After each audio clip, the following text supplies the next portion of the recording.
Here is my guest, Ramon from Moon Scarab, and he will be coloring the wheel with me, the Wheel of Fortune with me tonight. And while I am readjusting my camera, Moon Scarab here will tell us all about his channel and what it is that he's with it. Well, hello, Bill. Thank you for having me here. Um, I'm very excited to be here, and it's actually this show is a very different format from what I'm used to. I'm used to StreamYard, and this is the first time that I'm doing it through YouTube Live, and it's fun. That this topic I've seen other shows that you've done about coloring tarot, and I'm honored to be here. And what's funny was when I was, can you hear me? I can hear you just fine. Okay, super. Yeah, so when we were exchanging emails about joining your channel, uh, I was thinking like which card would like to be part of the show of. Uh, my it's my significant other is the lovers. I really didn't want to do the lovers, so I was thinking the Wheel of Fortune will be a really cool one. And then like 10 minutes later, you told me that it was going to be that card. So it honestly it was meant to be. So welcome everybody. Great to see all my friends, our friends. And as you know, I have a channel called Moon Scarab, and it's a channel dedicated to tarot, divination, and other esoteric topics. So the main topic of the channel is divination, but I integrate a lot of other things. I combine well, in the sense of divination, I do a lot of cartomancy. So tarot is, the first one, but I do Lenormand, playing cards, Kipper, uh, oracle cards. I use other divination tools as well, like runes, witches runes, geomantic sticks, dice, divination with using pendulums, uh, domino, bibliomancy, tasseomancy, scrying with water, charm casting. Uh, a lot of them I haven't shown in my channel yet, but these are methods of divination that I use. The channel, initially I started it as, a video that I wanted to share with a friend because when I started in tarot, um, it was difficult at first trying to memorize, the different keywords and everything. So I was looking through a lot of different videos and resources, and I reached out to a friend of mine who was already practicing divination to ask him what he knew about tarot, and he told me that he didn't use keywords. He uh, used tarot intuitively. So but he told me I want to learn, so I put together a video initially to share it with my friend, but then I thought maybe I can share it with the world and share those, uh, you know, trying to condense all those things that I found that were lacking in different videos, and from there the channel grew. And uh, w- I have a video that is the meaning of all 78 cards, and I go in detail about keywords and elements, etc. It's one of the most popular videos, and from there it grew. And I explore other topics, like animals in tarot or the core cards. I share also different divination tools that I created, um, because I believe that creating your own divination tools like infuses your own energy. And I love the creative process. And from there, it's expanded into other things, uh, sharing poetry, doing lives with other people in the community.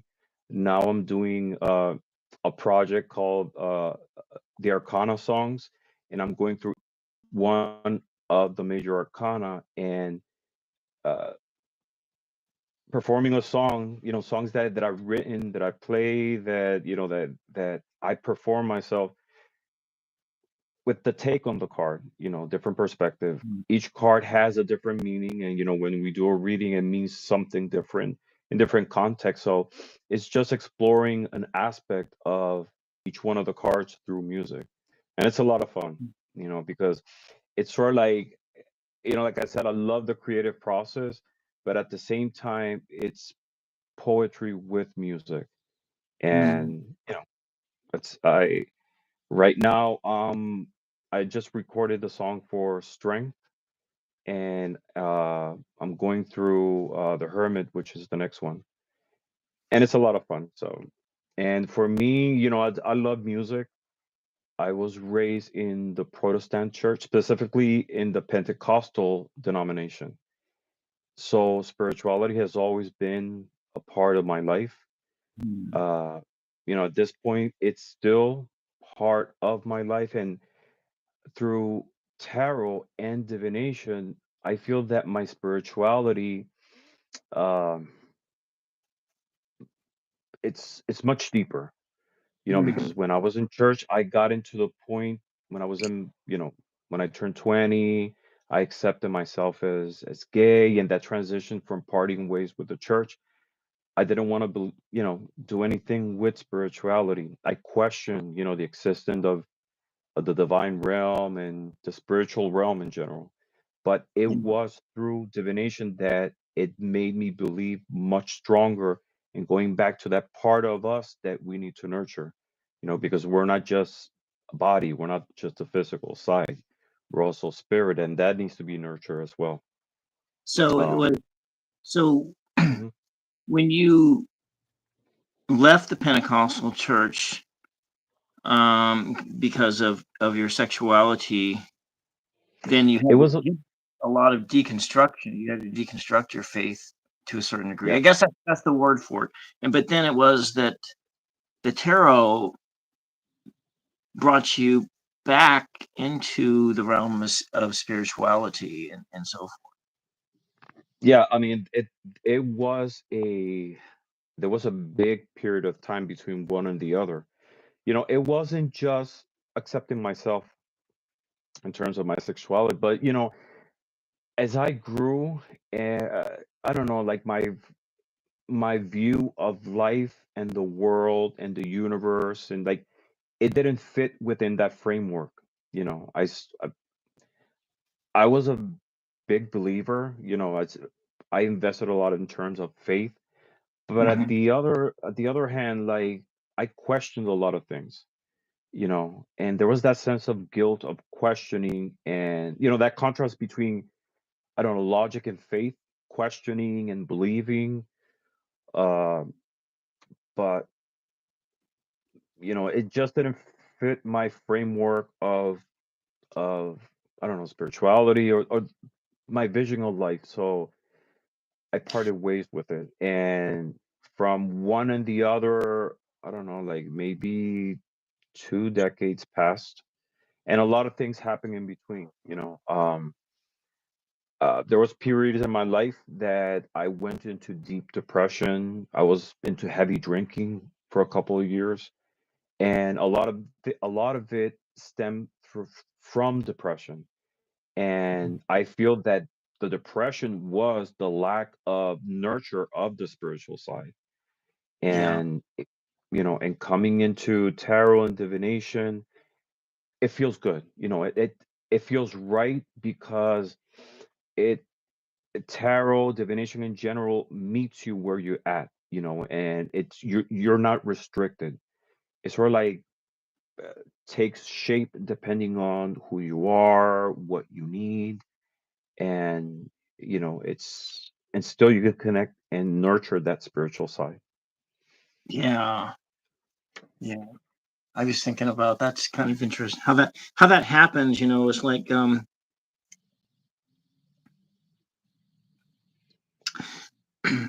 of like in my when I moved. I felt like I was far more traditionally Christian when I was living in Seattle, but there was a Mhm. part of myself that a part of my and this is kind of hard to admit, but the part of myself was that um of who I was prior to my father passing was I was a bit of a coyote type spirit who engaged in lots of contrarianism. Mm. And coming up, going and having a sizing a person up and and having a conversation with them that was completely opposite to what they believed in, and just and I did that a lot, and but there was that I especially did it with my dad because I could would have political conversations with him, and then I would see how long it would take me to get him upset because he had a really fiery temperature, and and but nevertheless, when it comes to like religion, there was a sense of, even though I was in, I think a lot of I had some deconstructing went on as well, but a lot of it happened when when I had a crush on one of my a person who lived in my building who happened to be transgender, Mm. and it caused a lot of soul searching, and because it was like, what, but now nothing ever came of that, but I still went through the whole process. I went through this whole process of, and because this is what it means to be a Christian, and this does not does not Yeah, this it doesn't. doesn't It's exist not compatible somehow. yes, it does not exist in Christianity, and Mm. it doesn't seem compatible, and so there was a whole process of deconstructing oneself from in doing that, and but then I came back to where I grew up, and then I got a job in a casino, and immediately, of course, that happened after my dad died, but immediately I was completely cut off from going to church because of my work days, because Mhm. of the working in a casino. It was, and then so living, and then it's like, okay, yeah, you can go to a mass on a weekday mass, but nearest weekday mass that lied on one of my days off was like, like 50 miles away. And it's like, you're gonna drive 50 miles? No, you're not going to. So Exactly. you're Uh-huh. not you're not going to. So you're just gonna it just sort of, everything faded away. And then there was a point in time when I started bartending, the job was so intense that I lost my writer's voice. Mm. Completely lost it. But then but then there was a point of coming back. Coming back to it happened after the pandemic, and it was seeing angel numbers all over the place. Mm. And so that's I probably said too much there. So, but anyways, if we that whole process of how that how you get to something, how you get to the tarot, and how you get to things. Mhm. Yeah, and our vision of life changes too because I mean, maybe 20 years ago to talk about Christianity and being in love with the transgender person, and even today, but as our perception of the world changes, we find meaning in life and accept ourselves who we are. You get to understand that why isn't it possible? At the end, the Yeah, base of everything is love. You yeah, know, yeah, you don't have yeah. to be limited within the framework of any religious belief. You know? Hmm. But Yeah. anyway, I just wanted to say it. Bill is painting, but he just didn't choose the colors random. We had a discussion backstage, and we were discussing how to paint the Wheel of Fortune, and I told him to start with the sky. The idea is to transition, sort of like have sunrise.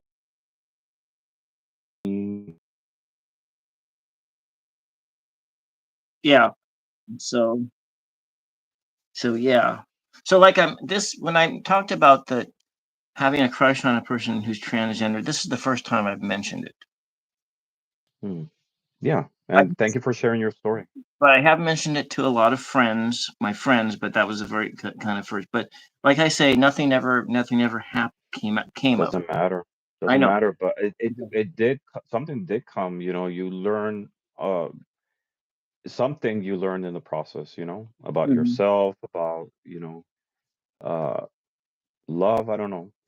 It's a personal thing also, but I'm sure you definitely gained something from that experience. I did gain something from that experience because it made it um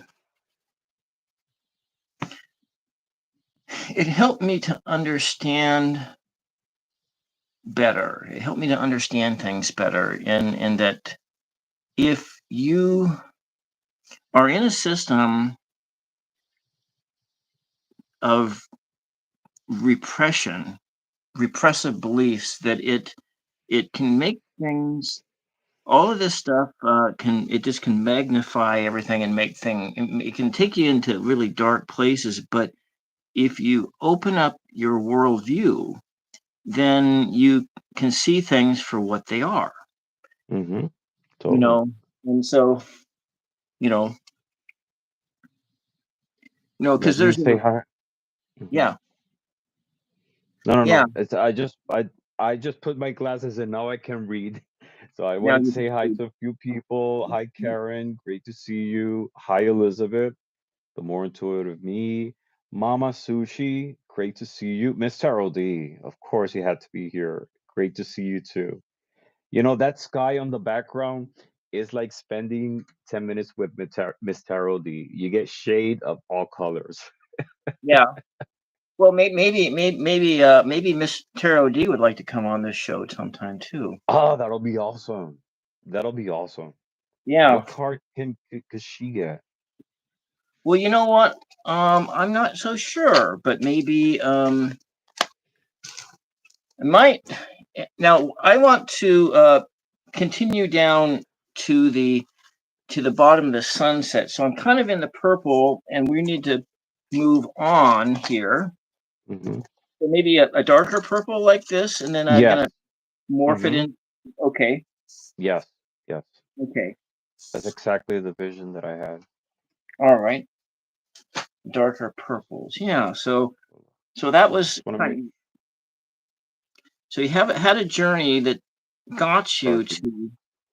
to the tarot. Now, I guess one of my within the realms of, let's say, because you mentioned before that you were from what, you have roots from Puerto Rico. Yes, I was born and raised in Puerto Rico. I'm from San Juan, Puerto Rico. And I lived there till I was 30 years old, and then I moved to Philadelphia. I actually used to live in Philadelphia when I was a kid. I was born in Puerto Rico, and then my parents, when I was 1 years old, decided to move to Philly, and we lived here till I was 10 years old. My two brothers were born here, and then we went back to Puerto Rico. I And yeah, and then I decided, I wanted to move to the States. Um, Puerto Rico is a beautiful island. It's summer all year round, but I want to, I like the change of seasons. I just want a different change of scenery, mhm. and I moved over here, and I like it. I mean, I love Philadelphia, and I've been living here for 20 years. So I think I most of my life I've been living in Philadelphia more than in Puerto Rico. Um, and yeah, but I visit. Philadelphia. Yeah. That's like the birthplace of the United States. Yeah, it's the first of a lot of things in the United States. The first hospital in the nation was here in Philadelphia, which is Mhm. Pennsylvania uh, Hospital. Pennsylvania University is the first university in the nation. What else? The oldest residential street in the nation is here in Philadelphia also. Alfred's Mhm. Alley. Uh, the person who came with Mother's Day actually was from Philadelphia. Benjamin Franklin lived in Philadelphia. He was the creator of like so many inventions. Yeah. And Philadelphia was the capital of the 13 colonies. Mhm. And before it went to DC. And it's a nice city. It has its charm. It's in between New York. It's 2 hours away from New York City and Mhm. 3 hours from DC. So and I love DC also. Mhm. And yeah, this is my home now. But I visit my parents once a year. I try to go to Puerto Rico. I talk to my parents every day. I keep in touch with them. Yeah. Um, I let them know how much I love them. Um, and I talk with my brothers too. We're a very close family. So, were there any like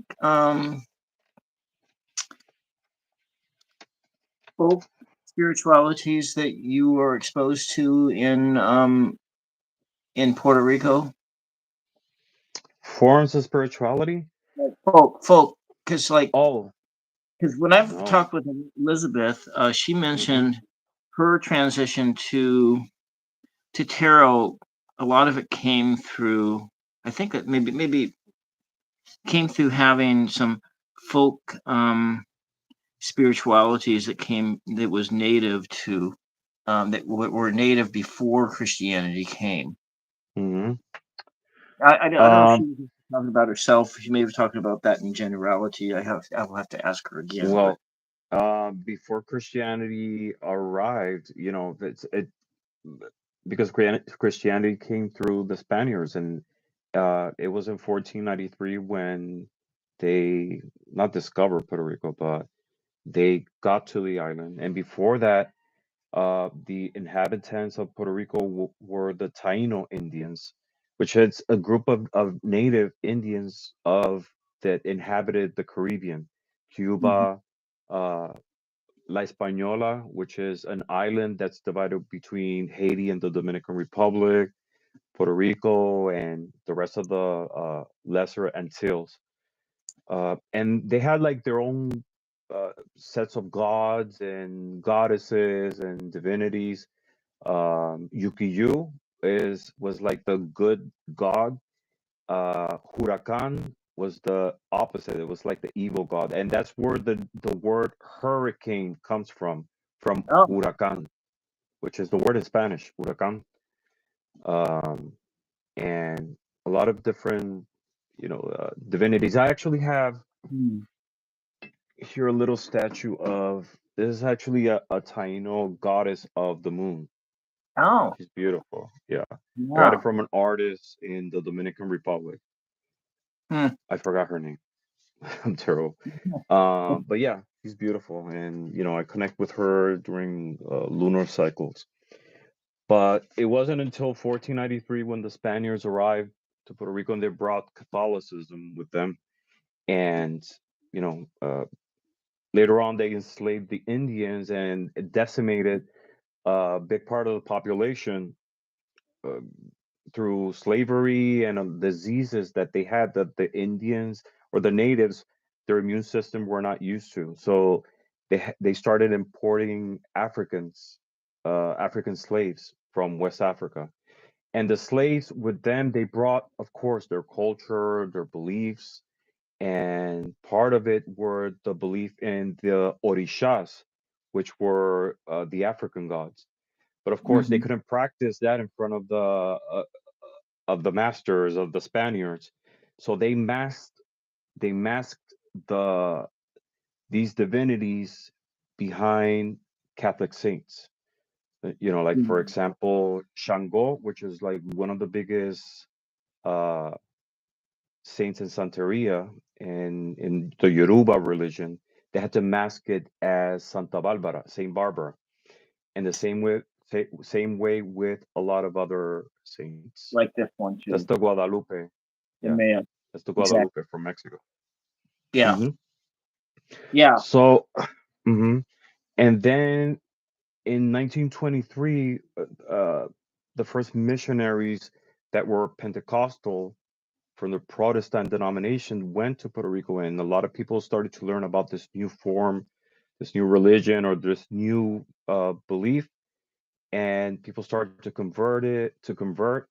And nowadays, Puerto Rico is, like part Catholic from the Spaniards, uh, part Protestant from the influence of the Americans, because it wasn't until uh, it, Spain went to war with the United States uh, in the 1890s, and in 1898, Spain lost the war and handed Cuba and Puerto Rico to the United States, and it became territory of the U.S. And it wasn't until 1917 when we Puerto Ricans became U.S. citizens. So we're born U.S. citizens. Um, and with that came the Protestant faith.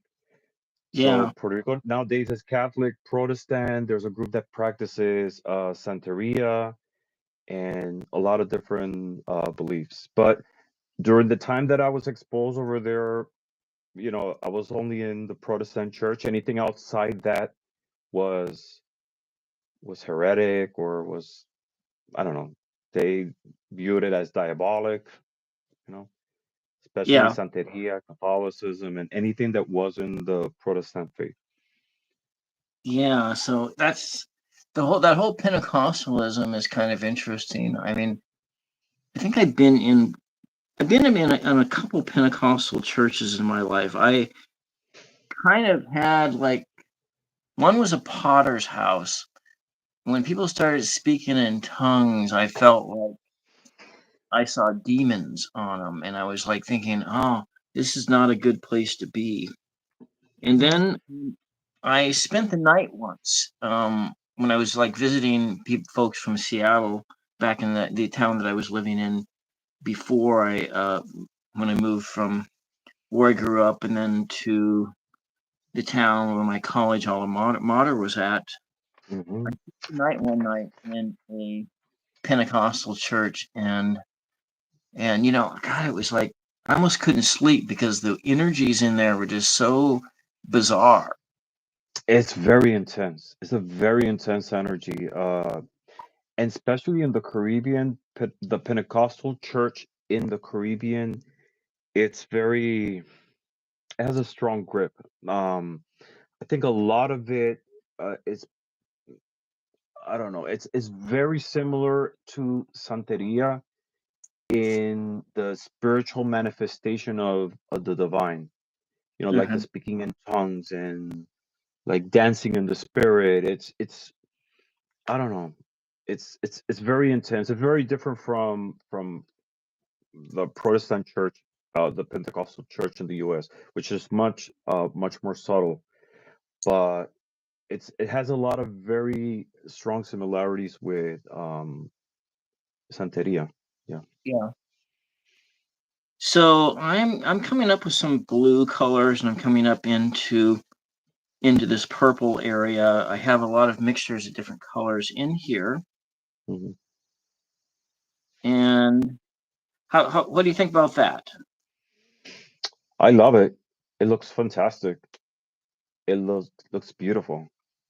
Just give me 1 second because I'm running out of power for some reason, and I have it Mm. connected to a power source, but I'm just concerned that I don't want to cut off. So just give me Okay. 1 second, okay? Alrighty.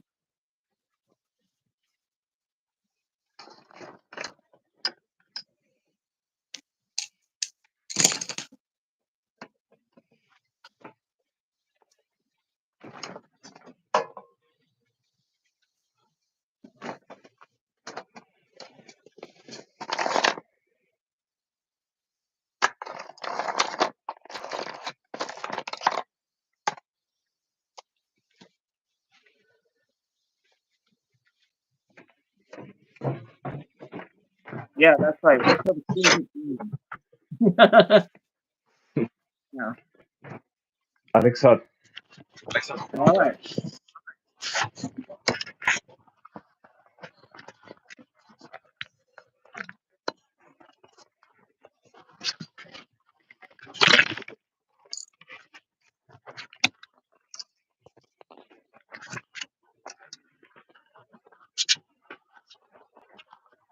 So what color do you want the snake? The snake orange. Orange? Okay. Yeah. Bright orange on the snake. Now it's kind of swimming in a sea of bright orange. Maybe. All right. All right.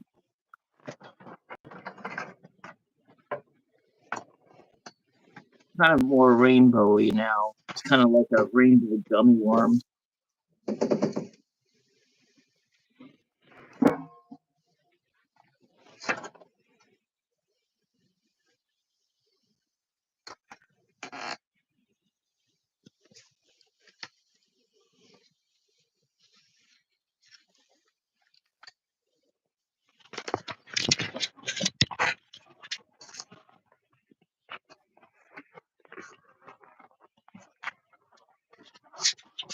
All right.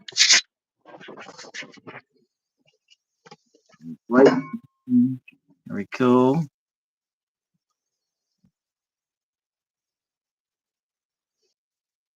All right. All So right. My apologies. I hope my power doesn't cut off because for some reason it's draining my phone's power like really quick. And I'm okay. connected to a power source, but we'll see. All right. So then we'll just better move a little faster here then.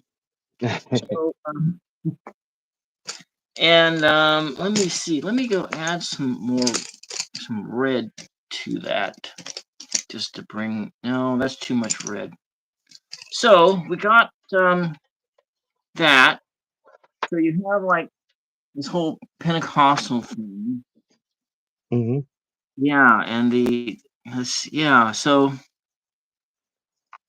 the Pentecostalism, it does attract a lot of different peoples, but it does. I think it attracts people or peoples who are more charismatically inclined, I think, and so Mm-hmm. and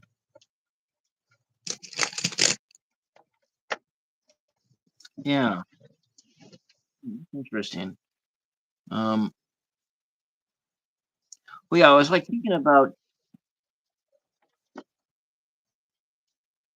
my very brief, small experience with them. There was like this one time I went to a Catholic Pentecostal prayer service. I've talked about it a little bit, but all the energies there were all very much so very apocalyptic. And I'm sure that in those circles right now, they're just seeing the end of the world and the world burning down right now. But Okay, I think I should be good now. I apologize, everyone. all Can right, you hear me well? I can hear you just fine. Yeah, And it's like so, everything fell apart. I'm yeah, not so used to this format. This is yeah. totally different. So what about this guy? What is this guy, and what color do you want this guy to be?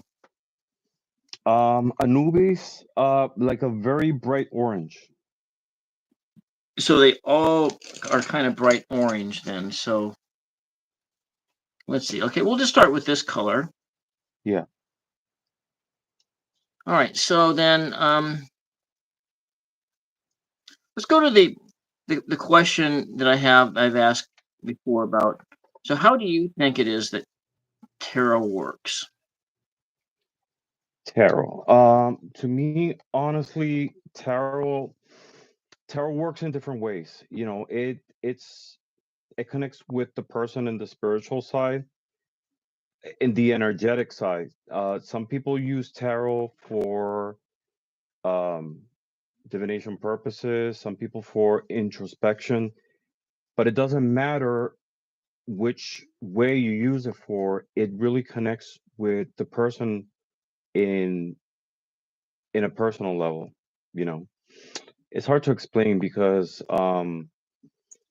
it, each card has sort of like a general meaning, but depending on the situation, on your energy, on the energy of the person, it morphs into something totally different, you know. Mhm. So it really works depending on the person, on the people involved. It's different. It's different for everyone. But then when you have like Mhm. those programs where you're reading with multiple people and everything is sort of corresponding together, Mhm. which that synchronicities that people they ask a question and they're almost like getting the same cards coming out. Yes, definitely. Yeah. So now, like, I know that you're familiar with like with Joe Montelio's work. I think that's Mm, no. the he does. I think that's what his name is. He does his Mm, channel is mostly about I think Thoth tarot, the Thoth, yes, yes, yes. and Mhm. then and he's talked about on his channel a few times about tarot as a technology Mhm. and so what. Tarot as a technology. I mean, when you hear the word technology, a lot of people think about computers or electronics, but the word technology actually it's from Greek, and it comes from the word techne, which Mhm. means a way to do something. Um, so tarot is a technology in a way because you're using it as a tool to be able to achieve something else. Like same thing we do with the computers or uh, I don't know, using a microwave as a form of technology, using a cutting knife is a technology. Yeah, It's using something else to be able to uh, to to do a get some. work or to Mhm. get something, to get a result on something. Yeah, And yeah, tarot it is, same way as any other divination tool. It's an implement that we use. It's a really like a physical manifestation of something spiritual. It's sort of like a mhm. symbol of representation because uh, the a tarot card or a dice or even things in nature can be used to be able to extrapolate uh divine messages. Yeah. So what color do you want this guy's eyes to be? So that's Anubis. I don't know, it's sort of like a blue, like a Blue light blue, sky or blue. light blue? Yeah. Okay. Yeah. Mhm. Maybe we Okay. can put some more reddish shading on Typhon. So we didn't talk about the Wheel of Fortune as a card. Yeah, Uh let's do that. And so what um more shading on is Typha that's the snake, yeah. the snake? Okay. Mhm. Okay. So All right. the mhm. So go ahead and explain the wheel of fortune because Yeah, so the Wheel of Fortune is card number 10 from the Major Arcana, and it's a card that typically represents cycles, faith, fate, uh if you believe in fate. I personally don't. Destiny, things in motion, life in general, right? Sometimes things are in the up, sometimes they're not. And that's what this card represents. It's that wheel, which is a very ancient archetype of the symbol of movement, of change, of progress. And in this card, if of the Rider Waite, there's a lot of symbols, So the Wheel of Fortune, we have the main theme, which is the wheel, and like I said, it represents cycles, movement, change. Within the wheel, we have different symbols. So there's four letters. There's a T, A, R, and O. There's been a lot of interpretations of what could it mean. You can read it as tarot, Taro. You can read it as Torah, Tora, which represents law. hmm You can read it as Rota, WOTA, which is Latin for wheel. I feel that that's what it really means. Hmm. And when we're talking about Latin, we're talking about the ancient language that the Romans spoke, from which a lot of other languages came, like Spanish, French, Portuguese, Italian, Romanian, Occitan, Catalan, and many others. But it was the language of the church, and it still is. Uh, so there's a lot of speculations of what could these letters mean. It's up to personal interpretation. For me, it's more like rota, which means wheel. There's other four symbols here, uh, and they're Hebrew symbols, and what they represent is the sacred name of God. Hmm. Uh, these four over here. Um, N- can I interrupt for just a second here? What mhm. color do you want this to be? Um, I wanted to use two shades of blue, maybe like a light blue for in the inner wheel, and sort of like a little darker blue for the external. So a light blue, like this one here. Yeah. Uh-huh. Okay, that was for the inner wheel.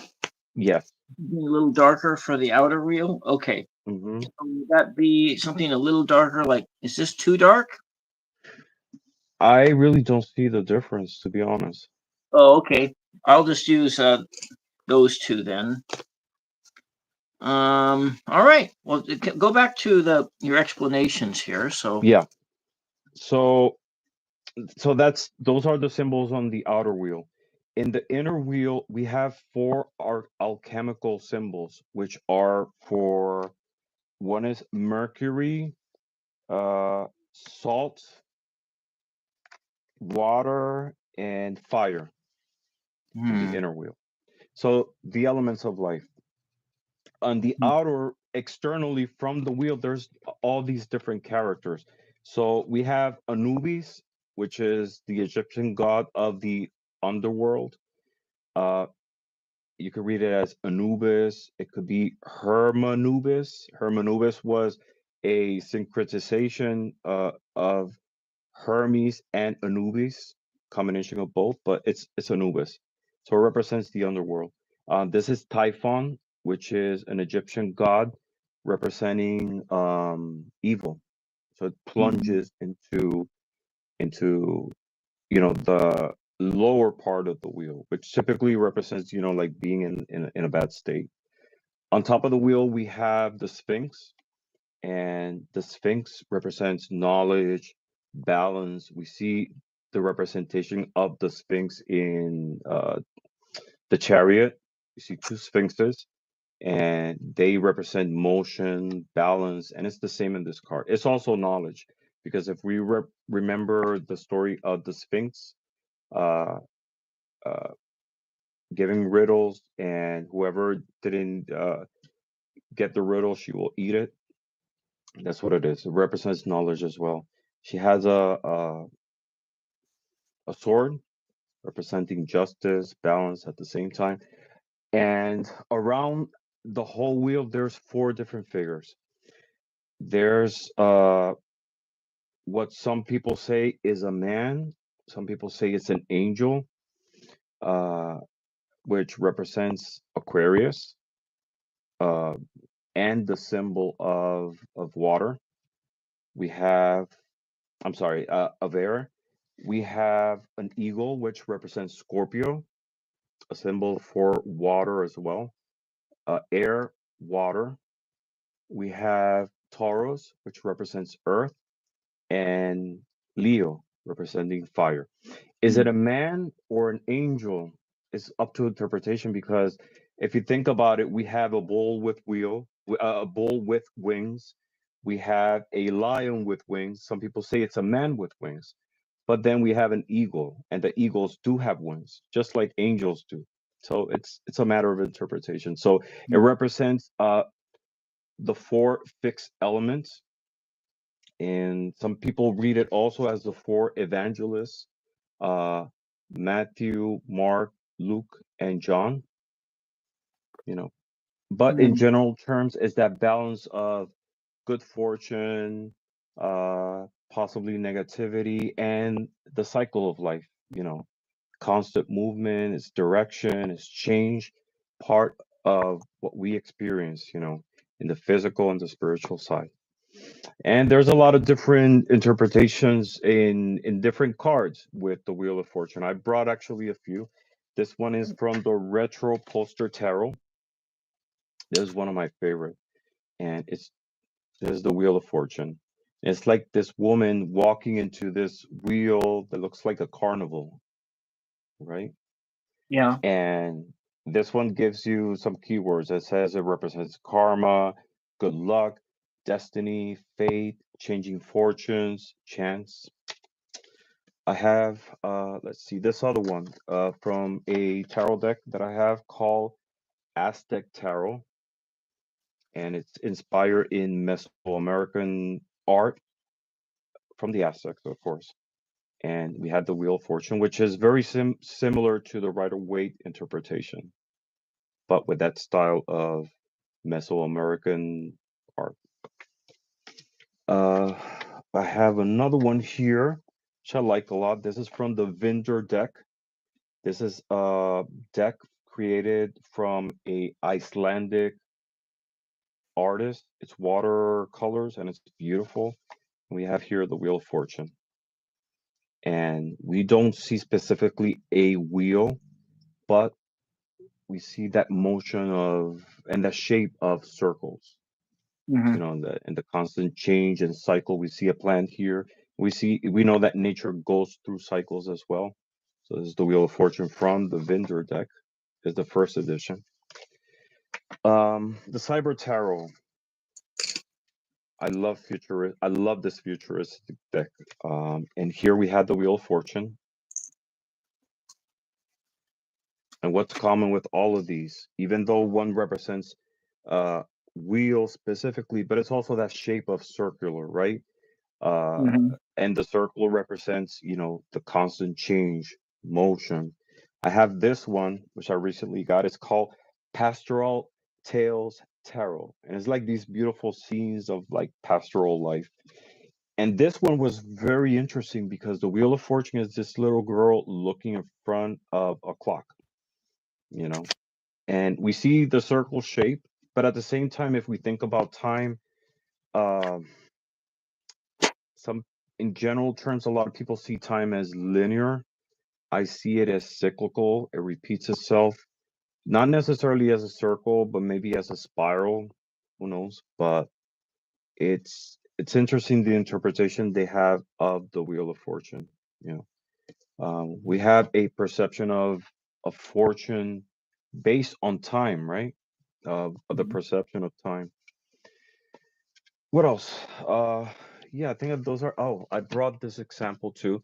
I love this deck. It's called the Medieval Europe Tarot, and it has all the cards, beautiful cards. There are 86 cards in this deck, and it has that early medieval style. And we have here the Wheel of Fortune.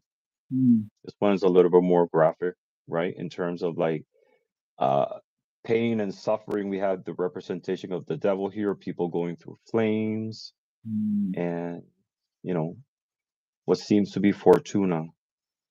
Where does the Wheel of Fortune, the concept of it comes from? In early, when tarot was used as a plague card, one of the representations for this card was the goddess Fortuna, who was a Roman goddess, and her representation was the wheel. She goes turning the wheel, and sometimes we're in the up, and good times, and sometimes we're on the bottom. Very similar to the representation here, and we see it in the Marseille deck as well. And the concept stayed with us because the concept of the wheel, of things changing, is part of the human experience. Yeah. So that's the Wheel of Fortune in general. It's associated, the card is associated with the element of fire. In terms of zodiac or planets, we know that tarot is either represented with the energy of a zodiac sign or with a planet.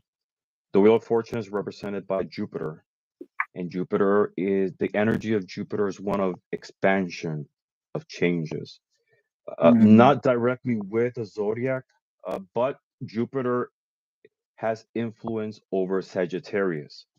And Sagittarius, as we know, is directly associated with the Temperance card. And it talks about balance, right? And if we think about it, the wheel, what if you think it in a philosophical way, what helps the wheel to be in motion is actually the balance, right? Because there's a axis that allows the wheel to be able to move. So there is sort of like an indirect association there. But we, as we know, everything in nature, ourselves, is in constant change, is in cycle. We see it in the cycle of the moons, of our circumstances in life. Sometimes we are, you know, in the good side, sometimes not. But you're never gonna be on one side always. You're not Yeah. never gonna be on the good side, everything beautiful, everything great, or you're not gonna be in the wrong side either. We're always gonna be in that fluctuation, and that's life, And that's where we learn our lessons and grow. Yeah. And that's the Wheel of Fortune. So, what do you think of it so far? I have I like it. a I bunch of like it. I like put a the little, shadowing actually. yeah. So I put some green in the middle to Yes, get more love it. jadey, and I put some hmm purple in the end to just so it sort of blends in with everything else. And so, what color do you want the clouds to be? um, I Maybe, maybe it's like this light blue here. we could do like blue. Maybe they reflect also the light that's happening on the background. It's maybe like blue, but maybe some a little undertones of yellow, sort of more like towards the upper side. I don't know. How about I just start and shade the whole thing Uh-huh. with light blue, and then we'll start in adding other colors over the top of it. Yeah, yeah, that's fine. Okay. And so let's see what we have. What has gone on in the chat here? I'm sure there's like no good has happened out there. But yeah. No, yeah. Anyway, If Miss Tarot D's around, we know it's no good. There's nothing good happening. no good. Obvious. There's something going on. Yeah, yeah. She's still lingering, So I was kind of Miss Tarot interested D. when you talked about that you don't believe in fate. So which means that it No, was I don't. was in your Pentecostalism. Did they have Calvinism in it?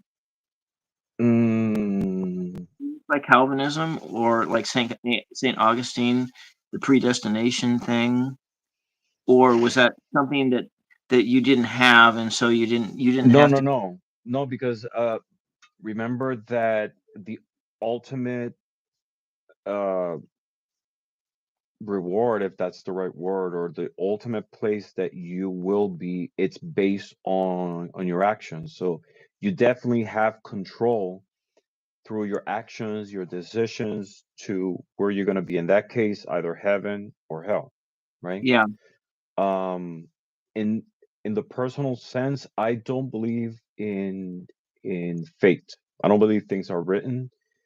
I believe I believe in destiny, but more in terms of destination. Like for example, if I put my GPS, I want to go to work, that is my destination based on the route that I take, etc. But that doesn't assure that I will end up at work. I could mhm, it's sort of like traces a trajectory, but I don't know. I could stop at the supermarket. I could stop at Starbucks. I might not make it to work. There yeah, is a destination based on uh, your view on life, your actions, the energies around you, but we have total control of, or we have a strong influence, a great influence on the outcome of our decisions, conscious or unconsciously. and that interacts with other people's decisions as well. Yeah. So yeah. Yeah. Well, I kind of feel the same way too, because I'm,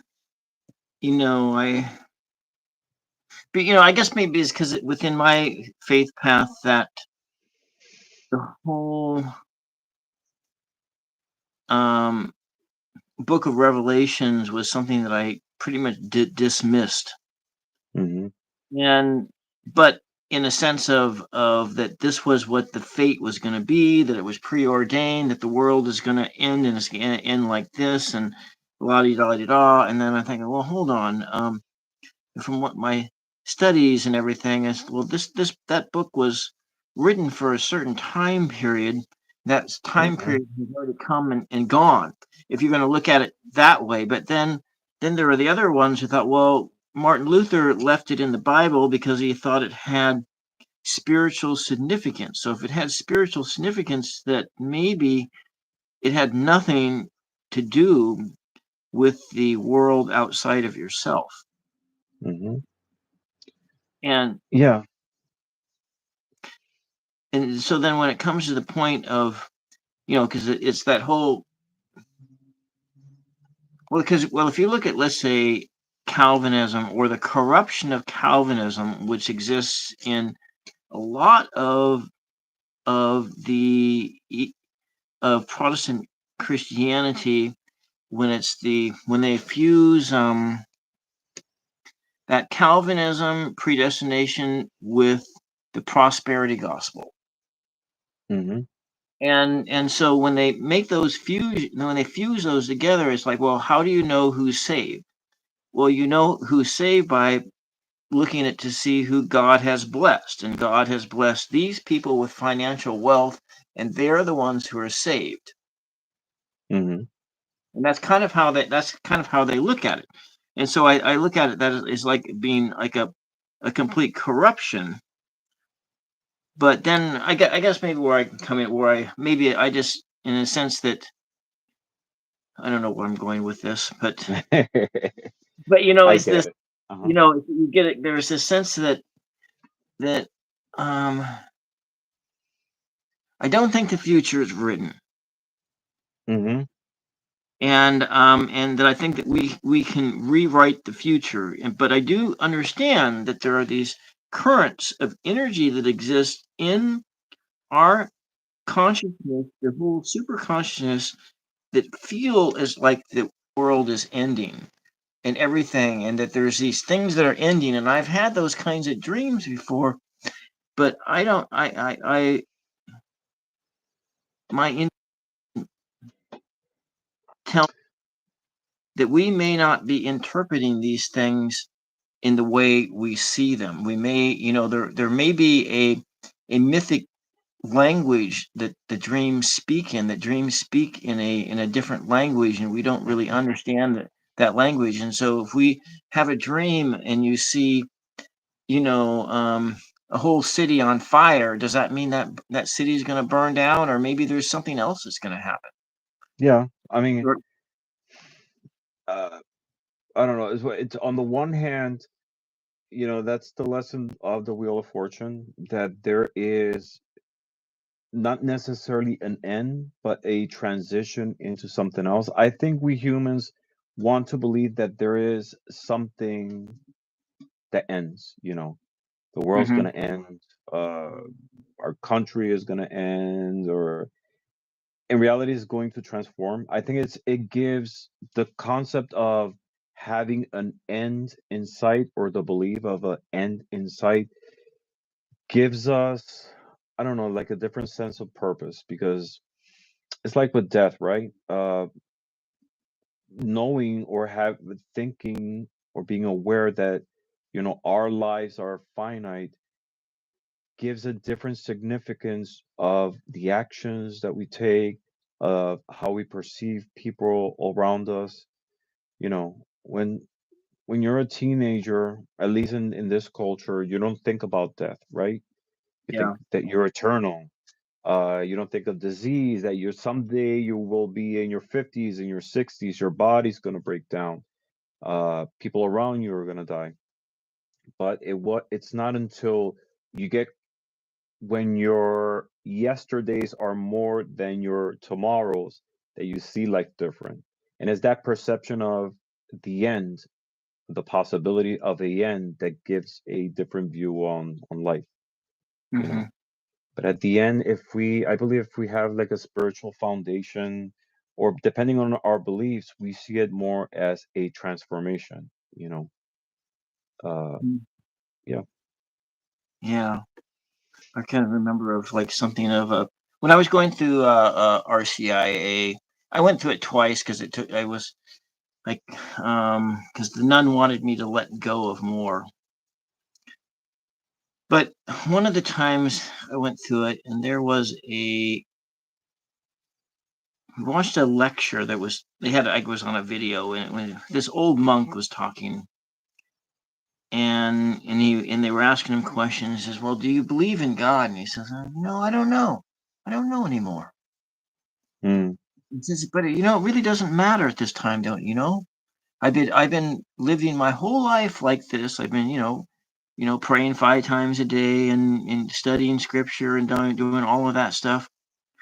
But it just comes to my mouth. It comes to my life. It just, my life is going to end someday, and but it really just doesn't matter. Everything, all my beliefs and whatnot, it just doesn't matter mm-hmm, because and he didn't really elaborate, but when my grandmother was in that dying process, it was like the only thing that seemed to be matter to her in the end was that she was loved and that the family was and everyone was present. But then of course she wasn't a very religious person either that I knew of. But mm-hmm. but I don't know. I mean, it just seemed that was always something that kind of stuck with me in that maybe those individual beliefs one has aren't really all that important, you know. I mean, they guide us, they give us sort of like a framework on life, but they're always in constant change, just like we are, you know. Hmm. And I don't know, it's a lot of they give us purpose too, you know. Like after I parted ways with the church, I was very, like I said, I didn't want anything to do with spirituality, and I was very critical of the Christian faith. But Hmm. later in life, I got to understand, it's a framework of life, and it's done it's done a lot of good too. It's given a Yeah. lot of people purpose. My dad is still, I mean, he's in his 70s now, but he still goes to church, and it gives him, having that uh, support in faith gives him a a purpose to exist, like vision, faith. um I don't know, it's done good to a lot of people having that support, just people who overcome drug addiction, uh different dangerous paths in life, going into this. So just Yeah. like with anything, it's what support you find in whichever belief you have. Hmm. So now, I've added some different colors in here. We started with that light blue. I put some yellow Hmm. in there. Put some orange in there. I put some darker shades of blue in here, and I have some gray tones that I'm putting in because it kind of sitting in with the theme of this coming from light and going into darkness. And Hmm. um, now, what about the individual little critters? Now, what color do you want this dude to be? The Sphinx. The Sphinx, I see the Sphinx more like a grayish blue. I don't know, almost like, I don't know, sort of Okay, I'll start like him with a yeah, gray. I will add another shade of blue in there. Okay, yeah. all right. So, hmm, it's interesting. This has been a very illuminating conversation so far. Yeah, I agree. Yeah. Great. So, when you're looking at now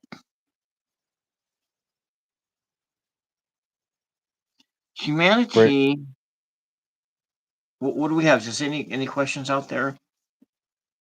Are No. uh, Just Miss Tarot D making fun of my hair and etc. The usual. Tom replacing one addiction with another?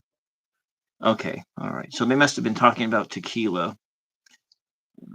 I know that I miss tequila. I've been on the metformin for almost a year, and since alcohol and metformin doesn't they don't go along together, and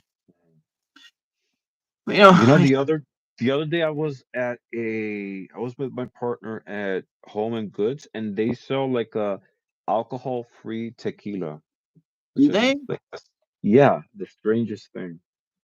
I wonder what it. Um, yeah, I don't know. It's like to do mocktails, I think.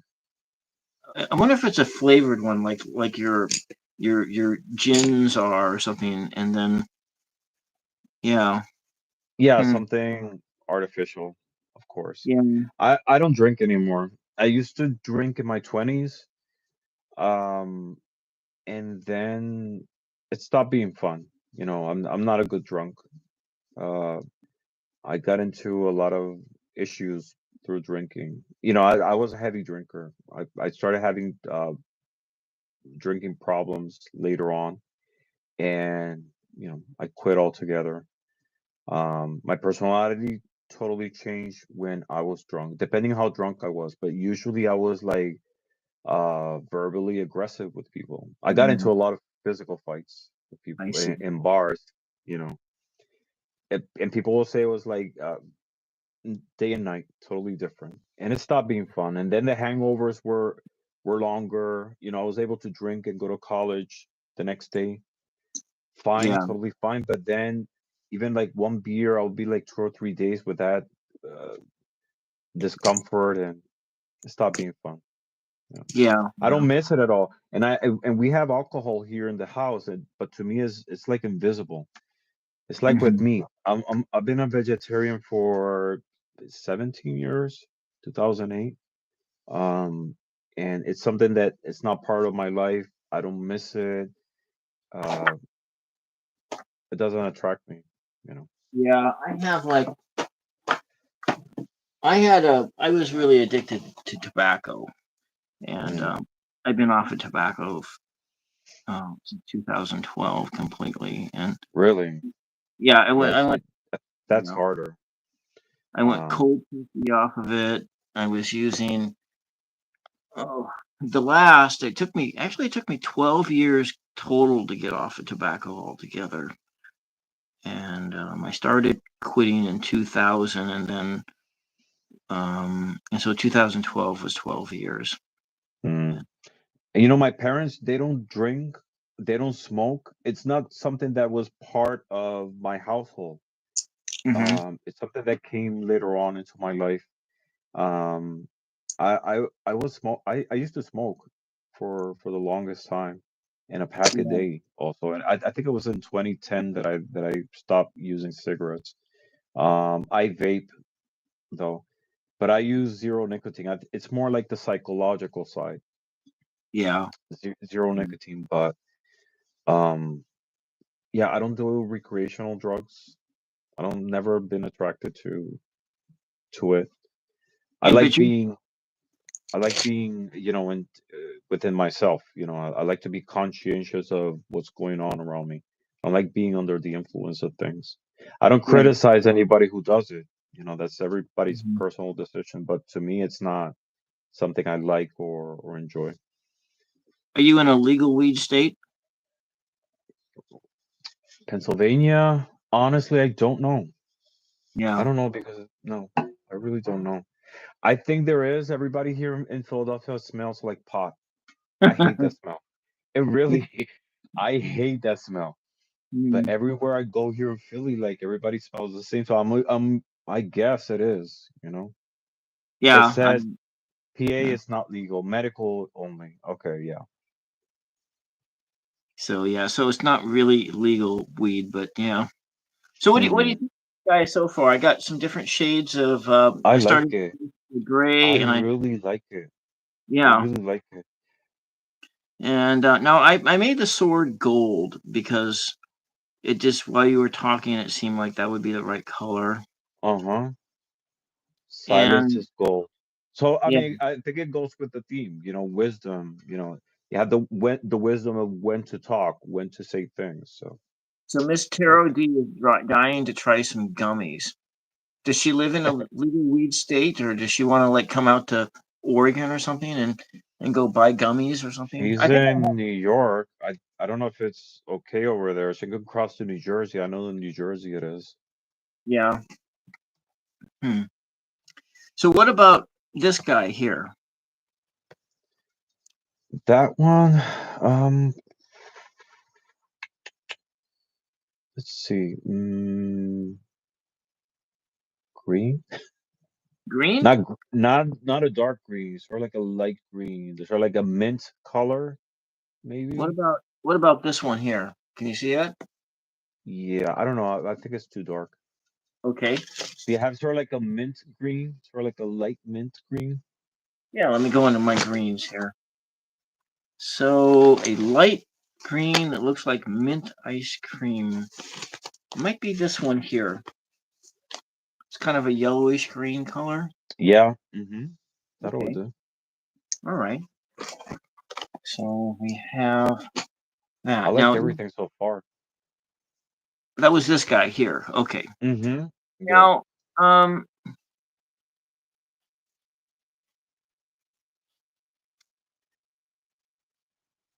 so you started your channel and you started with that one video, which, I actually saw that video before I kind of hooked up with this crowd here, with Mm-hmm.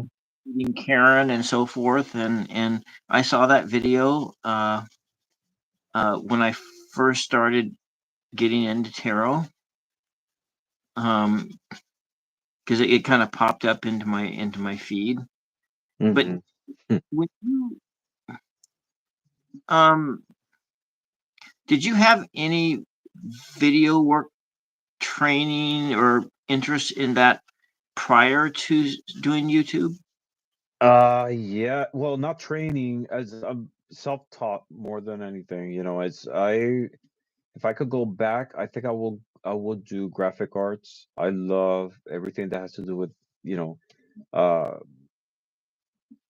graphics, putting together like visuals with fonts and video editing. I love video editing. So it's Hmm. something that I learned, myself, and that helped me, do a different, I don't know, a little more professional presentation of videos. Like with a lot of things, I learned things myself. Like with art, I love to paint, but I'm self-taught, cooking, music. I enjoy the process of learning, and it's helping in different things. And in this case, being able to put together a video, I, I I'm proud of that video. Actually, it's the most watched video in my channel, and like I said, I don't care about the numbers, but I get messages every day, all the time, saying, I love this video, it's really helped me. And what it tells me is there's people coming every day to learn about tarot. There's people, it's an interest that it's being awakened in people constantly. So that tells me that tarot will be with us for a long time. Yeah. And being able to put that little grain into people's experience and knowledge, to me, that's the most rewarding thing. I think that's a lot of people that follow my channel. The vast majority is through those videos. That's on specific topics on tarot. The meaning of cards. I have a video on the symbols of animals in tarot. I have one on On the core cards, another one that talks about the difference between aces and pages. Uh, I have a lot of different videos, but being able to share basic knowledge with people who are starting in tarot. Yeah. And so then now when you were in, so you didn't do any, like, let's say, any video, did you any video work prior to doing this channel? So that Oh was yeah, just something. yeah, yes, I did. Not more like family videos, like editing videos of like weddings or family events, things like that. That's how like trips that I've done. I used to like take a lot of photos and videos and then put it together and do something visually pleasing. Um, yeah. See, because you're kind of a as a what color do you want this book to be? You want that to be gold too? Because I was thinking book like the sword means the wisdom or something, and We or could. like a Yeah. metallic color, maybe like this metallic yellow, which kind of looks goldish tone. So okay, so you had that helped. That's so you didn't like just start from zero, and you started from someplace, and Yes, definitely. It's because that video, it has a lot of layers. You yeah, had the visual part, you had the fonts, you have the audio. It's a lot of like components. It took me months to put together that video. I see. So Um, okay, yeah, you put it together, then you compiling the information. It's thinking of yeah, like how I want to present it. Talking about the cards, but then towards the end of the card, there's like this slide that comes in and it tells you like the upright keywords, uh, reverse meanings. It talks about numerology, like the energy on each one of the cards. I think that video has like 147,000 views. Uh, yeah. yeah, it's crazy. I think Hmm. it pops up in the feed when people look for meaning of tarot. But like I said again, it's people are coming to learn about this form of divination every day, every day. Yeah. Let's go over here before I lose all your energy here. I want to get because I know you're. I can feel that it's really late for you, and I want to have. We just have three figures left, and hmm I want to finish this.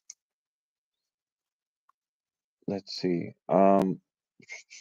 What color should we put the angel on? What colors haven't we used yet? How Well, about like, would you like to make that mm, like pinky or something like that? Because in the yes, I was just gonna say that. I okay, was gonna say let's do pink. But I was like trying to think if more like a magenta or a light pink, but I was just gonna say pink. okay, That was perfect. okay. Uh-huh. I'll go after that magenta color in here because I took the liberty of spending when this came from the factory. It was all out of order, and I took the liberty of Organizing it and organizing. Yeah, I was like watching I was watching a video, a documentary on Oklahoma. It was like the religions and of down in Oklahoma, hmm but mainly it was about these um, inclusive churches that were there and how much trouble they had even getting established to have these open inclusive churches. And then the conversation, well, I just don't like that word liberal. I just don't like that word liberal. Well, what hmm do you call the church? I says, we'll call it conservative.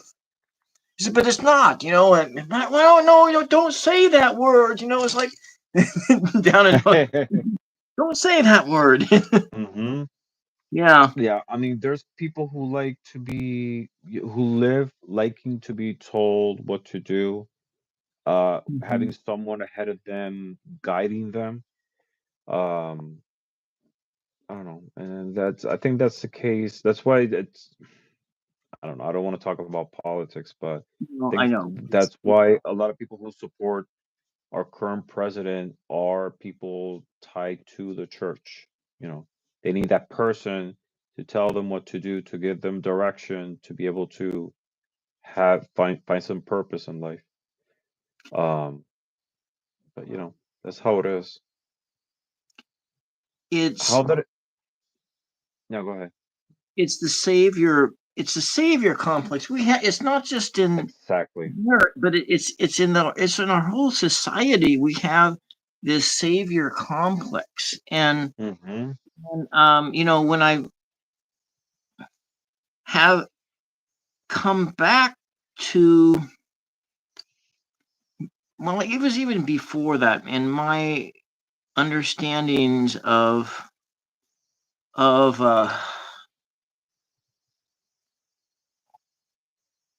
the Christian message filtered through the Thomas Gospel.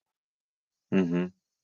And but it wasn't, but it was not mainly through that, but it was from my Israel experience. Mm.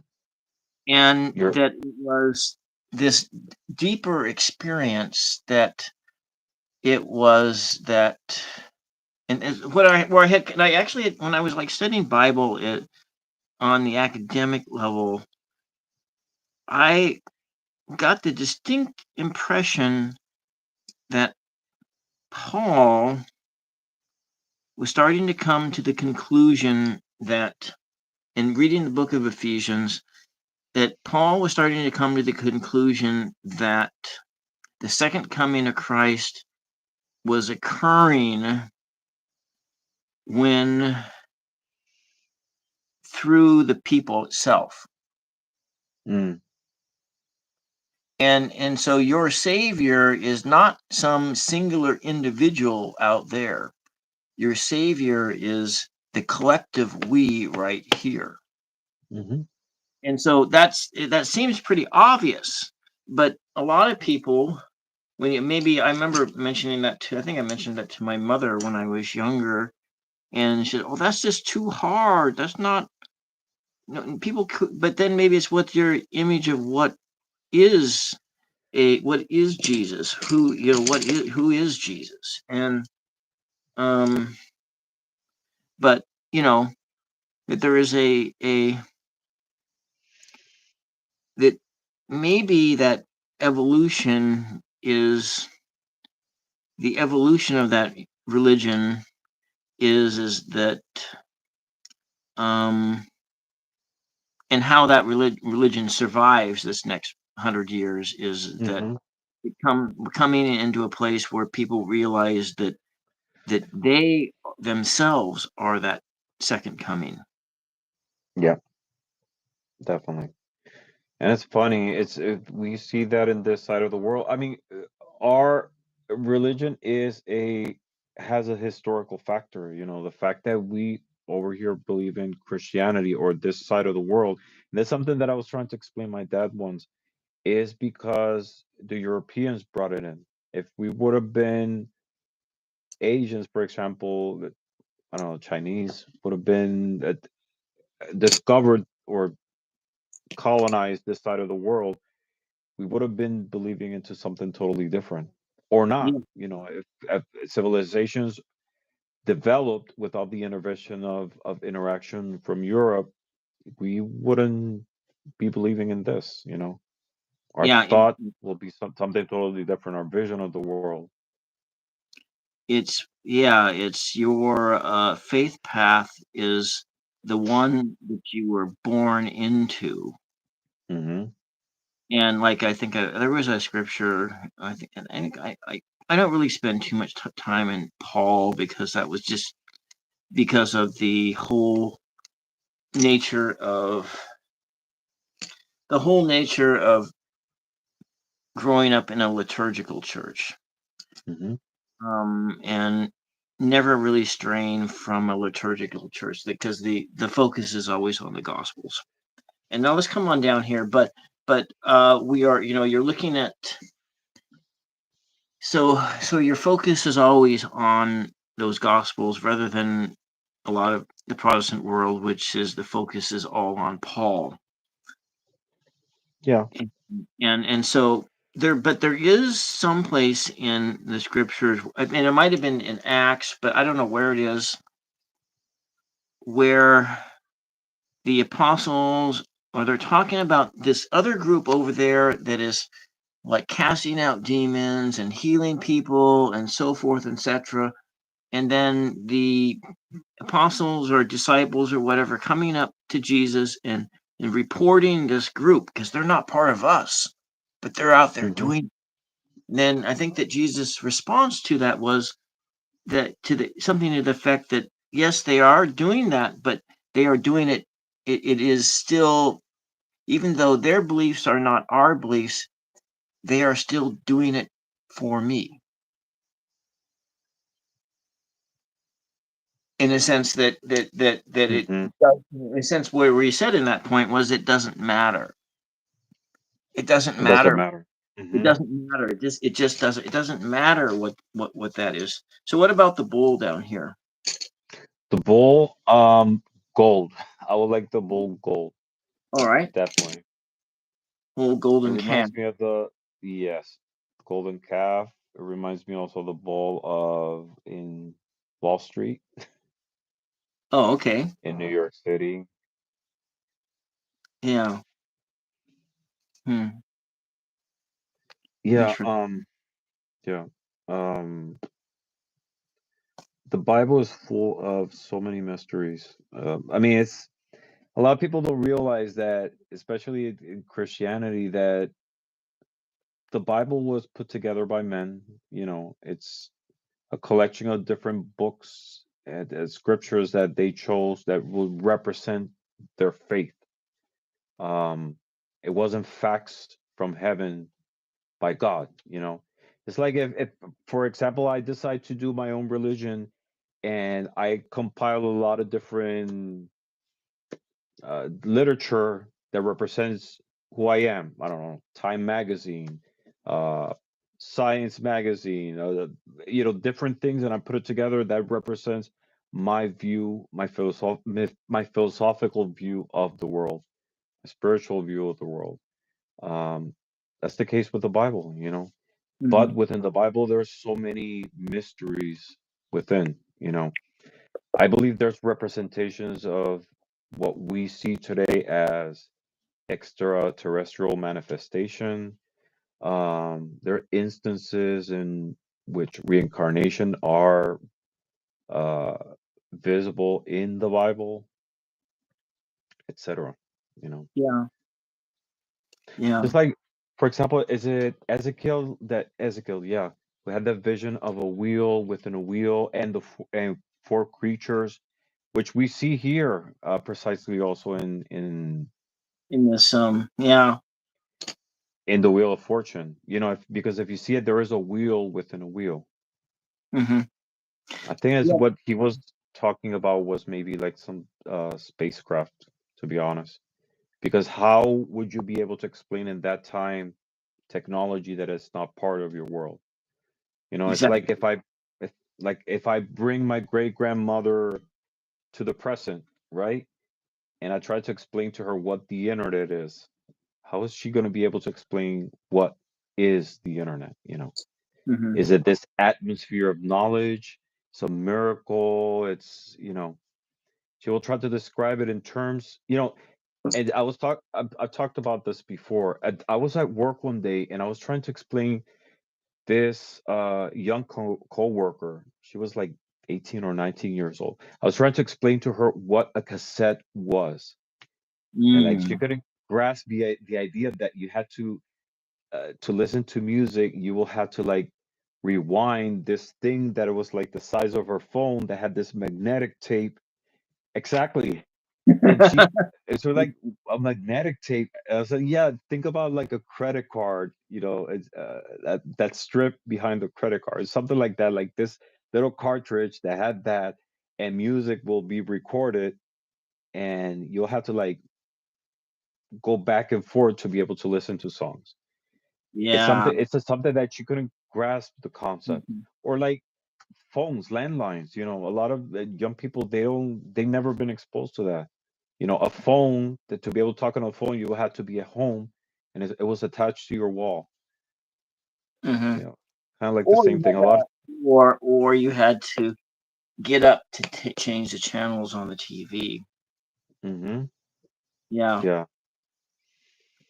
Yeah. Yeah. I've actually, in I never had that the inerrancy of Scripture taught to me, and so I remember in a situation where I was doing academic studies of the Bible, and one of my classmates coming up and says, "Bill, I just don't understand. I just don't understand you. I don't understand how you can do this to how you can just you can make these infer how you can infer this and that and that. You can make all of this stuff and talking about the scripture. I just don't understand how you can do that." I said, "Well, Mm-hmm. I don't believe in the inerrancy of scripture.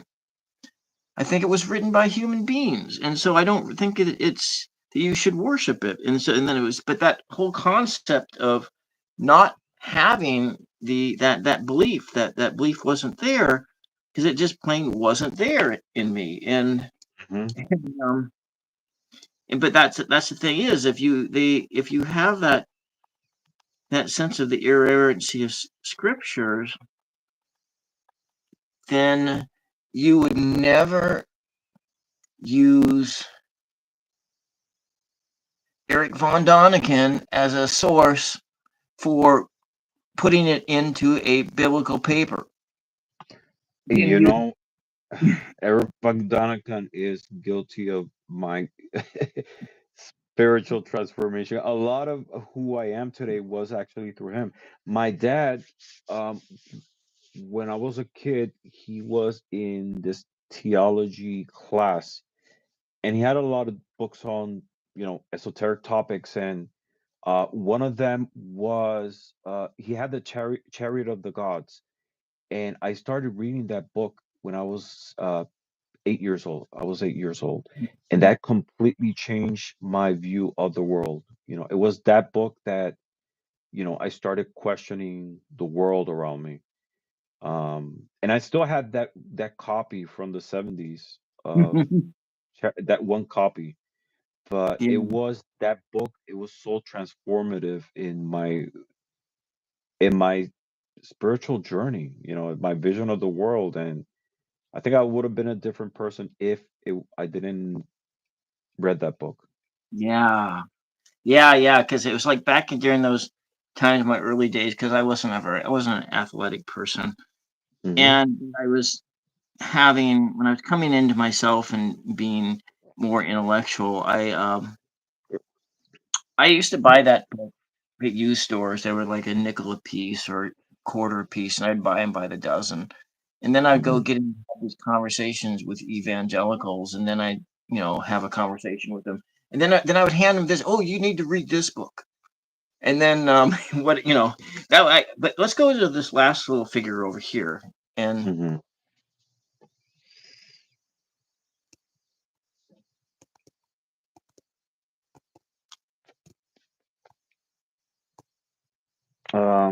I'm not sure.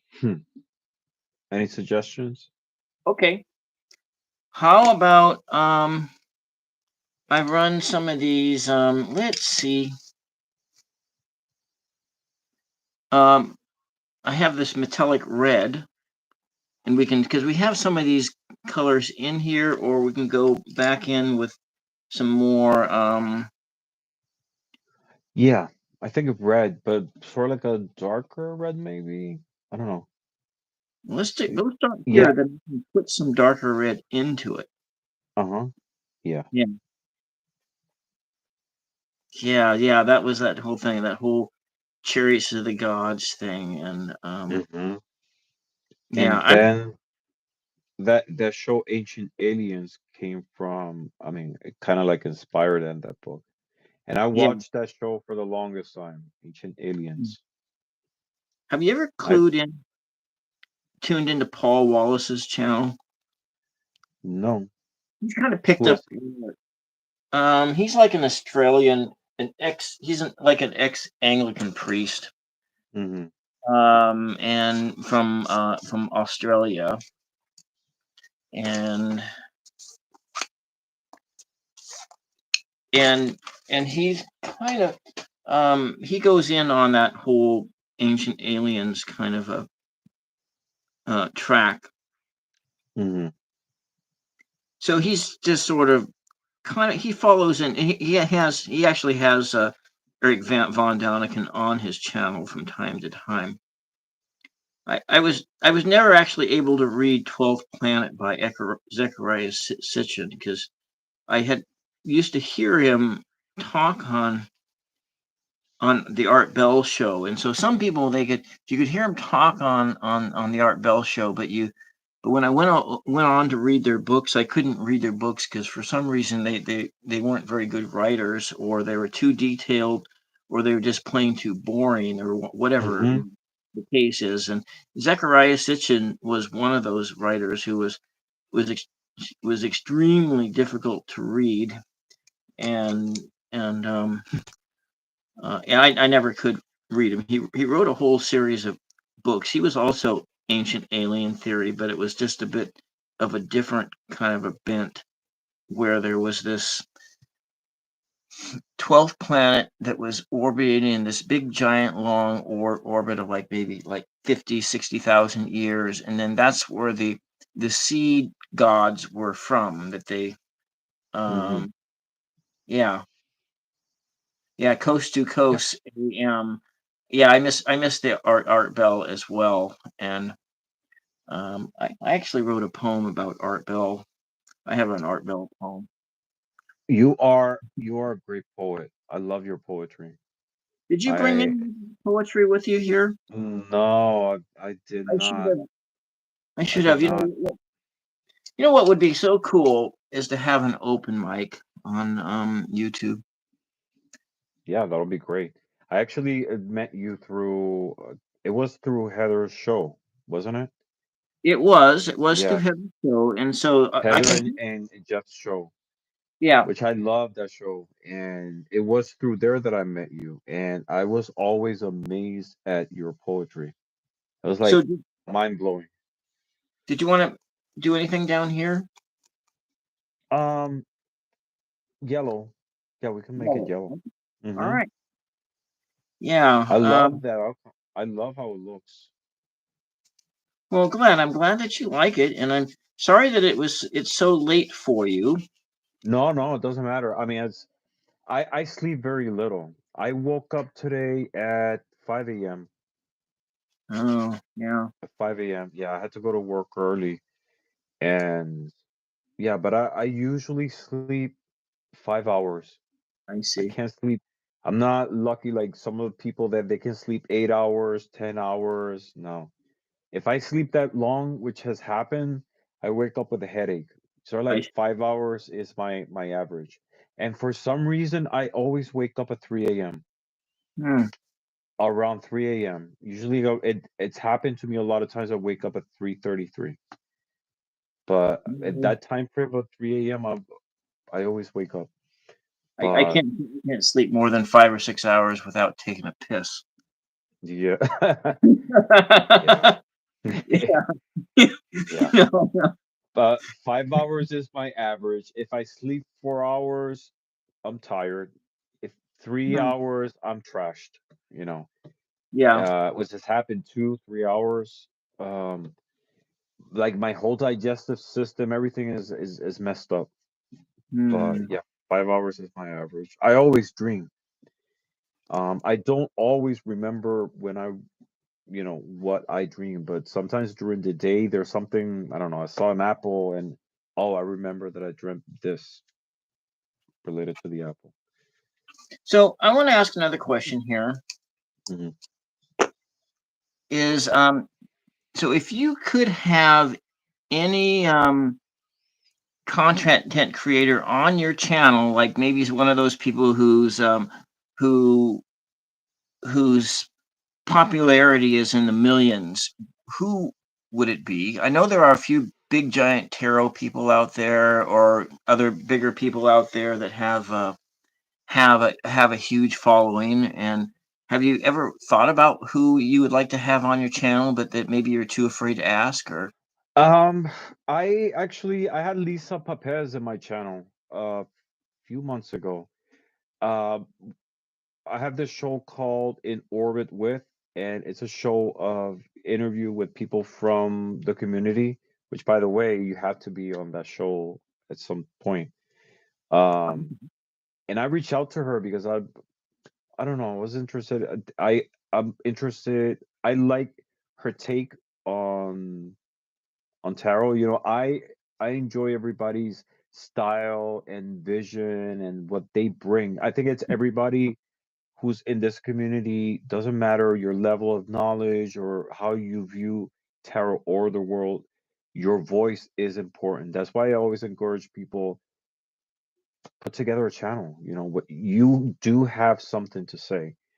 Um, and I wanted to have Lisa Papez, you know, and I she accepted my invitation, and I was honored to interview her. So I think in that aspect, um, I'm okay. But in reality, it doesn't have to be anyone who's popular. You know, it's Mhm. I like to interact with people with, you know, uh, who has doesn't matter what how many followers you have. Yeah. There's always something of essence, something that I always learn and take with me with every interaction that I have with people. That's why I'm enjoying more doing lives than putting together instructional videos, because of that. You know, it's that contact Mhm. that I have. I always take something positive with me. Yeah. So when I asked that question, Anne said, "Yeah, he wants to have me on his channel." I want to have everybody in my channel. Yeah, I know. Yeah, that's what she said. And Everybody. so that I want was I, wa- I want to have you on my channel. I want to yeah. have everybody. You know, is that there's always, you know, uh, I'm going back to that show. I took like a break of 2 months during the holidays because of work and a lot of things, but I really enjoy that show because I getting to know people, you know, their stories, their path into spirituality. It doesn't have to be someone who has a channel, you know, could be a deck creator, it could be uh someone who's just a spectator. There's so much there's always something different in those conversations that I really enjoy. Yeah. Well, I wonder. I just like I to try. like that. Yeah. So then there would be like I was like in like some of those big channels like Next Level Soul. Have you seen that one? No, No. no, I it's, mean, I hardly have time to watch sometimes YouTube shows. I there's certain channels that I have notifications to, you know, to let me know you one of them, and I always try to make a point to watch them, but it's hard for me sometimes to be able to like follow a schedule on channels. yeah, I watch most people's channel. If they talk slow, I turn the speed up, and if it's like secular talk, I like Kyle Kulongoski, but he talks really fast, and so I can't. If I turn him up, then I can't understand a word he says, Hmm. and then I'll tune into Steve Schmidt, who's he's actually our age, Hmm. but he talks so slow and he's talking with effect and he's trying to because he's like a former speechwriter and a political speechwriter and then he talks with deliberation. I thought, oh man, let's try 1.5, let's try 1.5, and we'll get through you a little faster. I don't need that effect. I just want I to hear. I can't do that. It annoys me to hear people voices at a different speed. Yeah. Um, it Yeah. is what it is, you know. Yeah, on the TV, I can't turn the TV up, and then also, and on my tablet, I can't turn the speed up on the tablet. Mm, But that's one of my secrets that it is. I'm kind of guilty of doing that. and then but yeah, Who do you, how about you? Is there anyone who you would love to have on your channel? yeah, there are some people. Actually, I know that you've had Sasha Graham on. Sasha Graham is somebody who I would like to have on my channel. Yeah. Actually to do a color in the tarot. That Joe Montelio, I would like to have him on my. I've talked about it several times, but Hmm. because when he talked about his The transpersonal the experience. name rings a bell. I'm terrible with names. If I see Oh, the face, I never forget a face. But with names, I'm pretty sure I've seen him, but by name, it's hard for me to remember. okay. Let me on. I can't remember what his channel name was. Oh, his channel name is Joe Montelio. Tarot Mysticism. Of course, I took my glasses off. Let's see. Oh yeah. Him. This guy. Hmm. Oh Yeah, yeah, yeah. I know. I've seen him. yeah. That Yeah, guy. I watch a lot of his videos. Yeah. Yeah. I Hmm. mean, he's one. I don't think he does interviews, or I don't think he does them. There's another guy that I follow out of Germany, and he's kind of a his name is T and Tarot. He's actually a small channel, but he okay, he wrote the screenplay for The Man Who Knew Too Little. Mm. He's a Hmm. writer. He's a writer and a screenplay. He's done a lot of screenplay writing, and he actually, when I watched one of his last lives, he talked about he was a because I mentioned how much I like that movie. It's not like my top 10 favorite comedies, but it's in that top 100 because I've seen that movie multiple times, and I remember seeing it when it came out in the theater. It was really funny. It Mm. starring Bill Murray. Bill Murray starred in it, and of course he said um, that movie or that the screenplay, it was written off a novella that he wrote, and then of course the first half of the movie is the novella, and the last half of it was written by Warner Brothers, of course. You know, Oh, yeah, really? yeah, pretty much, That's and interesting. you know, and so that would be that. But Sasha Graham, Joe Montelio, and those are two people. And and there was that one. Was it maybe Irish Granny? Was she the one that came on your channel that was talking about UFOs and stuff like that? Yes, Irish Granny. Yeah, I've been on her show, on her channel, like 2 or 3 times already. She's a fascinating person to talk to. Like Yeah. we had a conversation, and it took like 3 hours, the whole Mhm. video. But like, it's like one of those few people. I personally don't like people who talk too much. Oh, It I see. like face to face. There's a point in the conversation that you lose me. I'm very concise when it's face to face. I don't like to spend too much time talking, but there's very few people that I connect with in a conversation, and like time like stops. And even though it wasn't face to face with her, it was Mhm. through a video, but it's like she's so fascinating. Like I could be like 5 hours talking to her, I see. and hmm So how was it then tonight in this conversation? Did oh, it was fun. It was fun. you didn't Oh, it was like fun. you didn't like fall asleep or anything? And No, not at all. I'm a little bit tired, but no, no, it's not that I want to leave or anything. I really enjoyed it. It's very different. It was fun. I was like thinking, trying to project the colors, like what will look good. I love the outcome. yeah, well, It'll I'm be glad that you like. perfect. It'll be perfect, like to scan it and make it on a shirt. Yeah, put it on My Wheel of Fortune. your Wheel of Fortune. Yeah. Well, I really loved having you here, and this was great, and you can probably you can come on another time, and there are still a lot of cards left in this book. Mm-hmm. Well, like probably if it's going to be any of the there's, like I've mentioned multiple times, there are a lot of these cards on here that have too much black space. Mm-hmm. And if it's like some of these ones that I've already done, I can come back in and I can do a tracing. Like for instance, when I had Ange on for the second time, I did a tracing of and we did this in acrylics. I was watching that video earlier today. So probably when you come on for the second time, it'll be something like that. And instead of Mm-hmm. colored pencils, it'll be either it'll probably be we'll put it on a nice surface and do a something like that. A paint The with a the tarot card that I like the least visually from the Rider-Waite is the King of Pentacles. the King of Pentacles.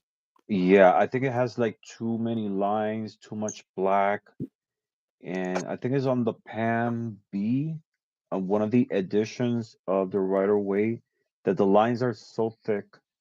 Yeah, that you see that whole section there with the grapes towards the bottom. It's like so busy. Yeah. I I I dislike that card.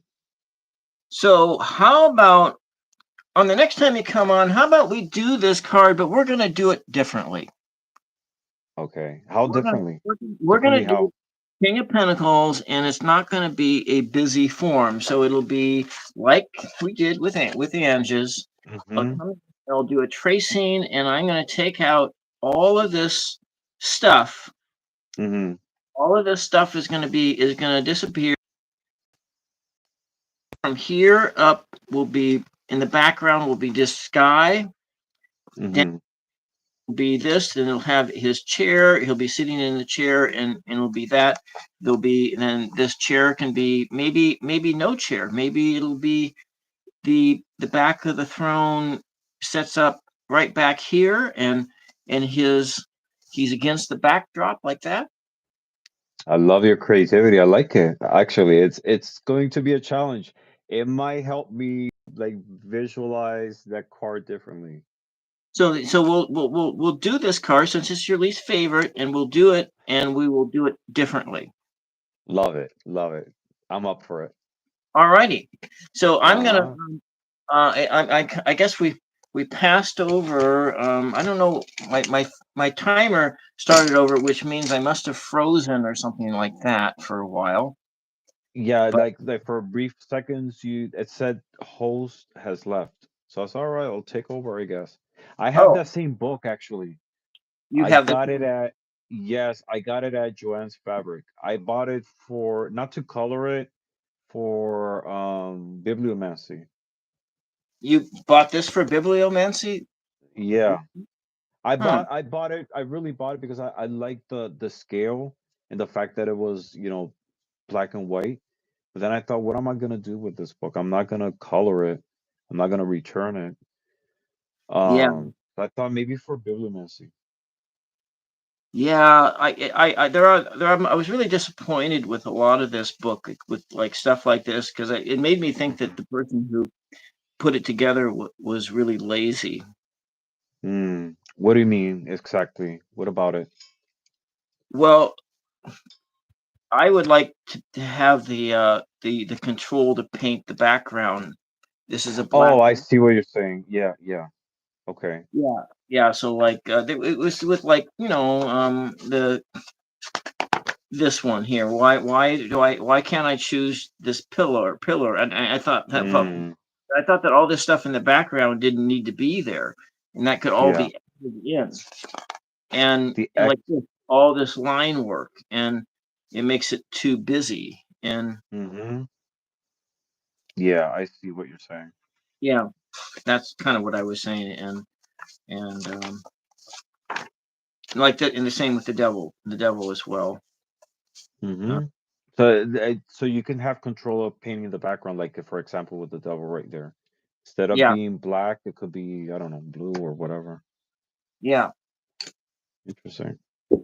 Well, Mm. this has been a delightful evening. That's all I can say. It And was awesome. It was a lot of fun. I apologize for the technical part towards the middle. like I said, this is my first time doing a live using my cell phone on this format. I actually thought that I was going to be able to do it through my laptop, but now I know better for next time. Yeah, yeah. Well, there it is. Thank you Yeah. everybody who tuned in, everybody who stayed towards the end. If you came in the middle, whichever part you were here, thank you for joining us. And welcome, Whitecliff. Whitecliff is almost practically a neighbor of mine, and that when I was substituting in the early 2000s, I went to the school that he went to. Mm, yeah. Yeah, yeah. I don't need to mention which one it is, but anyways, um, and anyway, And I I'm yeah, looking forward to have you on my channel yeah, on, that we can do, I don't know, like a show together. I mean, definitely in orbit with. I would love to talk to you, know about your life experiences, your path in spirituality, what led you to this point. And maybe any other shows we could do together, maybe a poetry show, or we'll come up with something, but yeah. definitely I enjoy interacting with you. I think you're really talented. I have right here, I hope I don't knock my phone over, but I have your deck, which is amazing. I have some of your artwork that you sent me too. This is a fascinating deck. Um, very creative, using scratch cards, and I Movies. use it a lot. It's really, I get a lot of like profound messages through it. Hmm. This is really special to me. Yeah, And I'm the gonna artwork that you've done, your poetry, you're really creative and talented. So mhm. I'm gonna make salute. another one of those, and I have an idea for how I make the next one, and where I'm not gonna number them. The person who I give it to puts the numbers on them to activate it. But I don't know. Anyways, Hmm. I'm gonna have to get ready to do something else, and probably my battery's almost dead too. It is. Okay. Yeah, and so Again, thank you everybody. Thank you, Bill, for having me. what do you got going on for the next few days? Do you have anything? Well, right now I'm finished editing a video. Well, the video's edited already. I'm correcting the YouTube closed captions, but I did an interview to Cressida Stone. She's an author of a book called Secrets of Santa Muerte. I mean, I love that book. It's not just a book, it's sort of like a guide of devotion towards Santa Muerte, who is one of the spiritual guides, my spiritual guides. And she's had experiences with going to Mexico, learning about Santa Muerte. So she shares a lot of knowledge through that book. And I had the honor of interviewing her, pre-recorded, and I hope to have it ready by tomorrow on my channel. But it's a whole fascinating talk about this topic, Mm, and you know, in the next couple of days, I'm gonna put together some shows that, hopefully in orbit and something else. I think I have a show next week with Gerald and Linda de Gonzalez. We're doing there's a show on my channel called Moon Alchemy, and it's doing live readings on full moon or uh, new moon. hmm. So tune on; it'll be up soon. If you don't follow my channel, please subscribe Yeah, yeah, please and do that. And then there's all those buttons to push and and so forth. And it was like the stop. stash guy, the tarot stash guy. Because let me see. Yeah, the Gerald. tarot stash has a little sign like that. Is that what it Mhm. was? Oh, he does. He The does. Yeah. soapbox. He always has his own captions. Little soapbox sign. And yeah, uh, yeah. And so I'm gonna on Monday I'm gonna be reading on the More Intuitive Me's channel. And so I've been mhm. looking out there to do, and I've been using my crosswords deck as one of the tools, including my missile. Her channel is awesome. I've seen a couple of her shows and Right, love yeah, it. Love her energy. Love yeah, her voice, her energy. yeah, I need to do a show with her sometime. you do. And anyway, so I guess we're gonna, yeah, thank you, Elizabeth. And so she's going to be I have it in the process. I'm working to make her one of those losing lottery ticket decks. Nice. Yeah, They're a great tool. They're so unique. yeah. Anyways, I think that's enough for tonight. Yeah. And thank you very much, Thank Ramon. you for And having me. yeah, you're welcome. And thank you, everyone that is still here, and for all the delightful conversations that I know that you had in the chat and so forth, entertaining yourself through all this. Thank you Especially very. Miss Carol D. And then so when I turn Stirring the when I pot always. and when I turn the camera off, it there is no backstage again. So we're just gonna be Okay. parting ways right now. So All right. Blessings to all. bye bye. Bye, everybody.